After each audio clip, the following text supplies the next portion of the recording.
Tension അടിച്ചു ചങ്കു പറിച്ചു ചേർന്നൊരു കല്യാണം. Hello hello hello hello hello കേക്കുന്നില്ലേ? Hello hello hello hello hello ഇവിടെ ഹലോ പറയുന്നില്ല. ഏ? ഇവിടെ ഹലോ പറയുന്നില്ലേ? ഒരു ഹലോ മതിയെന്ന്. ചേട്ടൻ കൊറേ നേരം വല്ല മൈക്ക് പിടിച്ചോട്ട് ഹലോ ഹലോ എന്ന് പറഞ്ഞിട്ട് അങ്ങോട്ട് കുറച്ച് നീങ്ങിയിരുന്നു.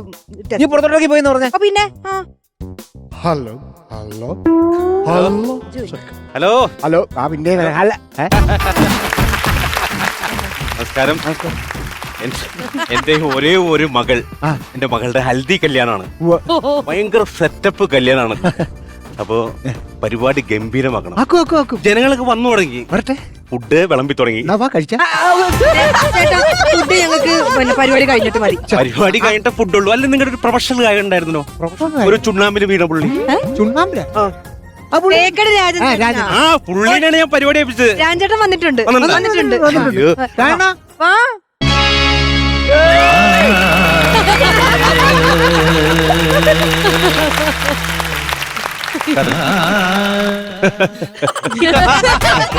അല്ല ഞാനൊരു കാര്യം ചോദിച്ചോട്ടെ? ആയിക്കോട്ടെ, വന്നാട്ടെ. എന്താ പഴംപൊരിയാണോ ഇത്? ഇന്ന് ഹൽദി കല്യാണല്ലോ, ഫുള്ളൊരു മഞ്ഞമയം ആയിക്കോട്ടെ. സംഭവിച്ചു. പക്ഷെ എനിക്ക് ഒരു നീരസമുണ്ട്. നീർദോഷം ഉണ്ടെങ്കിൽ ഹോസ്പിറ്റലിൽ പോകണം. നീർദോഷമല്ല, ഒരു നീരസമുണ്ട് എന്നാണ് പറഞ്ഞത്. കാരണം പെട്ടെന്ന് ഞങ്ങളെ അറേഞ്ച് ചെയ്ത് ഇന്ന് ഞങ്ങൾക്ക് ഡേറ്റ് ഉള്ളത് കൊണ്ട് മാത്രം ഇന്ന് ഇവിടെ വരാൻ പറ്റി. ഒരു മണിക്കൂറിന് മുന്നേക്കാണ്. അല്ല, നിങ്ങളുടെ ഗാനമേടല ആവശ്യമില്ലായിരുന്നു ശരിക്കും. പിന്നെന്തിനാണ് ഞങ്ങളെ വിളിച്ചത്? വേറൊന്നുമില്ല, ഫുഡ് വെച്ച് കഴിഞ്ഞപ്പോൾ ഫുഡ് അല്പം മോശമായി പോയി. അതിന് അപ്പൊ ഫുഡിലേക്ക് ശ്രദ്ധ പോകരുത്. അതുകൊണ്ടാണ് നിങ്ങൾ മാട്ടഗാനങ്ങൾ ബുക്ക് ചെയ്തത്. ഫുഡിലേക്ക് ശ്രദ്ധ പോകരുത്.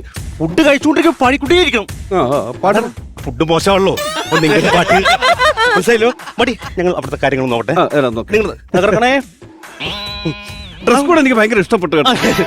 എല്ലാം മഞ്ഞ. ഇന്ന് ഭക്ഷണം മോശമായതുകൊണ്ടാണ് നമ്മുടെ ഗാനമേള ബുക്ക് ചെയ്തെന്ന്. അതിനകത്തൊരു അപകടം കിടപ്പുണ്ടല്ലോ. എന്താ? പലയിടത്തും ഭക്ഷണം നല്ലതായതുകൊണ്ടാണ് നമ്മുടെ ഗാനമേള ശ്രദ്ധിക്കാതെ പോകുന്നത്. ഇന്ന് രണ്ടും ചെയ്യുന്ന ലക്ഷണമാണ്. ഭക്ഷണവും ചെയ്യും, ഗാനമേളയും ചെയ്യും. ഞാൻ താമസിച്ചത് എന്താണെന്ന് വെച്ച് കഴിഞ്ഞാൽ ഞാൻ ഡ്രസ് കോഡ് കീപ്പ് ചെയ്യുന്ന ഒരു മനുഷ്യനാണെന്ന് അറിയാമല്ലോ. ആയിക്കോട്ടെ, വെള്ളം ഉണ്ടല്ലോ. പിന്നെ താമസിച്ചത് ഞാൻ ചോദിച്ചു. ചെറിയൊരു മിസ്റ്റേക്ക് സംഭവിച്ചു. ഞാനെല്ലാം സെറ്റ് ചെയ്ത് വെച്ചിട്ട് കുളി കഴിഞ്ഞ് വന്നപ്പോഴത്തേക്ക് ചെറുക്കൻ എന്റെ വൈറ്റ് ഷൂ എടുത്തോണ്ട് അങ്ങ് പോയി. ബ്ലാക്ക് ഷൂ ആണ്. ഞാൻ അതിനകത്ത് വെള്ള പ്ലാസ്റ്റർ ഒട്ടിച്ചേക്കാണ്.